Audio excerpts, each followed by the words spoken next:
ओम नमो भगवते वासुदेवाय। अतः चतुर्थो अध्याय। महर्षि व्यास का असंतोष।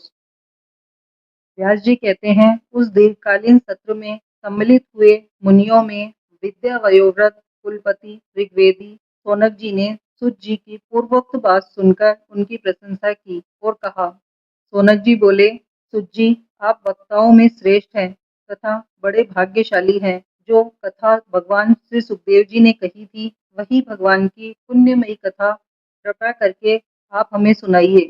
वह कथा किस युग में, किस स्थान पर और किस कारण से हुई थी? मुनिवर, श्री कृष्ण देवप्रायन ने किसकी प्रेरणा से इस परमहंसों की संहिता का निर्माण किया था?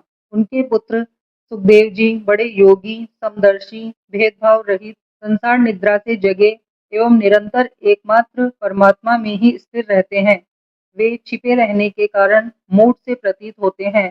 व्यास जी जब संन्यास के लिए वन की ओर जाते हुए अपने पुत्र का पीछा कर रहे थे, उस समय जल में स्नान करने वाली स्त्रियों ने नंगे सुखदेव जी को देखकर तो वस्त्र धारण नहीं किया, परंतु वस्त्र पहने हुए व्यास जी को देखकर लज्जा से कपड़े पहन लिए थे।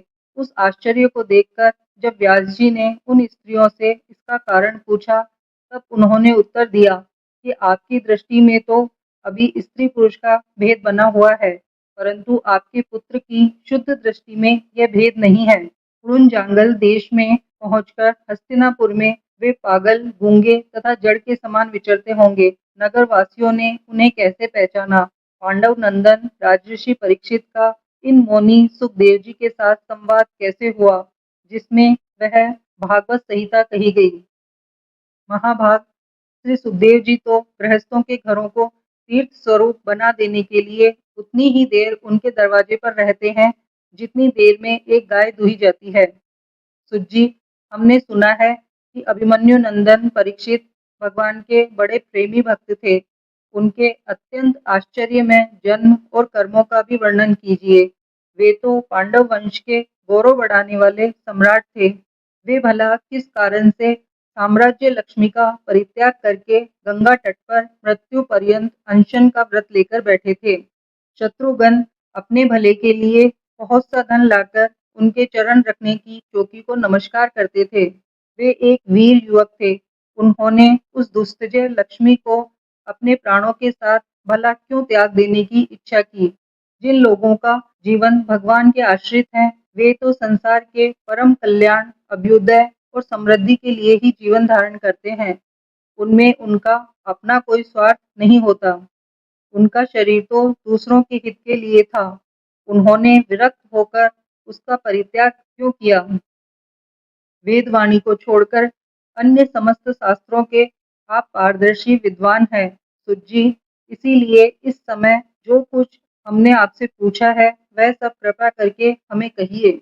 सुत जी ने कहा, इस वर्तमान चतुर्युगी के तीसरे युग द्वापर में महर्षि पराशर के द्वारा वसु कन्या सत्यवती के गर्भ से भगवान के कला अवतार योगीराज व्यास जी का जन्म हुआ।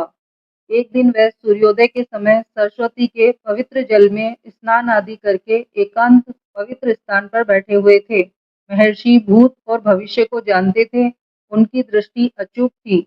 उन्होंने देखा कि जिसको लोग जान नहीं पाते, ऐसे समय के फेर से प्रत्येक युग में धर्म संकरता और उसके प्रभाव से भौतिक वस्तुओं की भी शक्ति का ह्रास होता रहता है। संसार के लोग श्रद्धाहीन और शक्ति रहित हो जाते हैं।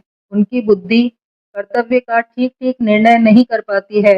आयु भी कम हो जाती है। लोगों की इस भाग्यहीनता को देखकर उन मुनीश्वर ने अपनी दिव्य दृष्टि से समस्त वर्णों और आश्रमों का हित कैसे हो, इस पर विचार किया। उन्होंने सोचा कि वेदोक्त चतुर्होत्र कर्म लोगों का हृदय शुद्ध करने वाला है। इस दृष्टि से यज्ञों का विस्तार करने के लिए उन्होंने एक ही वेद के 4 विभाग कर दिए। व्यास जी के द्वारा ऋक, यजु, साम और अथर्व, इन 4 वेदों का उद्धार हुआ। इतिहास और पुराणों को 5वां वेद कहा जाता है। उनमें से ऋग्वेद के पैल कामगान के विद्वान जैमिनी एवं यजुर्वेद के एकमात्र स्नातक वैशंपायन हुए। अथर्ववेद में प्रवीण हुए दरुण नंदन सुमंतु मुनि। इतिहास और पुराणों के स्नातक मेरे पिता रोमहर्षण थे। इन पूर्वोक्त ऋषियों ने अपनी अपनी शाखा को और भी अनेक भागों में विभक्त कर दिया।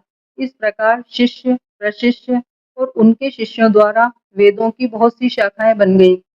कम समझ वाले पुरुषों पर कृपा करके भगवान वेदव्यास ने इसीलिए ऐसा विभाग कर दिया कि जिन लोगों को स्मरण शक्ति नहीं है या कम है, वे भी वेदों को धारण कर सकें। स्त्री, शूद्र और पतित द्विजाति तीनों ही वेद श्रवण के अधिकारी नहीं हैं। इसीलिए वे कल्याणकारी शास्त्रोक्त कर्मों के आचरण में भूल कर बैठते हैं।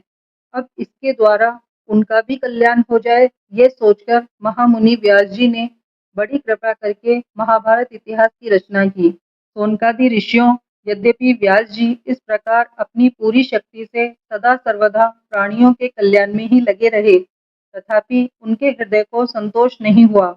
उनका मन कुछ खिन्न सा हो गया। सरस्वती नदी के पवित्र तट पर एकांत में बैठकर धर्मवेता व्यास जी मन ही मन विचार करते हुए इस प्रकार कहने लगे।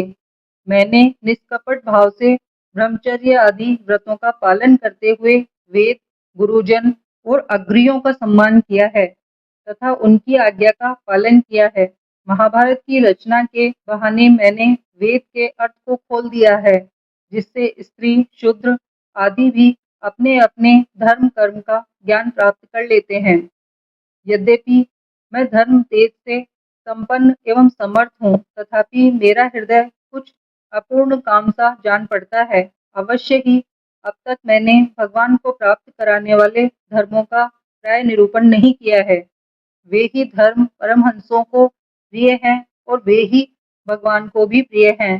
हो न हो, मेरी अपूर्णता का यही कारण है। श्री कृष्ण देवप्रायन व्यास इस प्रकार अपने को अपूर्ण सा मानकर जब खिन्न हो रहे थे, उसी समय पूर्वोक्त आश्रम पर देवऋषि नारद जी आ पहुंचे। उन्हें आया देख व्यास जी तुरंत खड़े हो गए। उन्होंने देवताओं के द्वारा सम्मानित देवऋषि नारद की विधि पूर्वक पूजा की।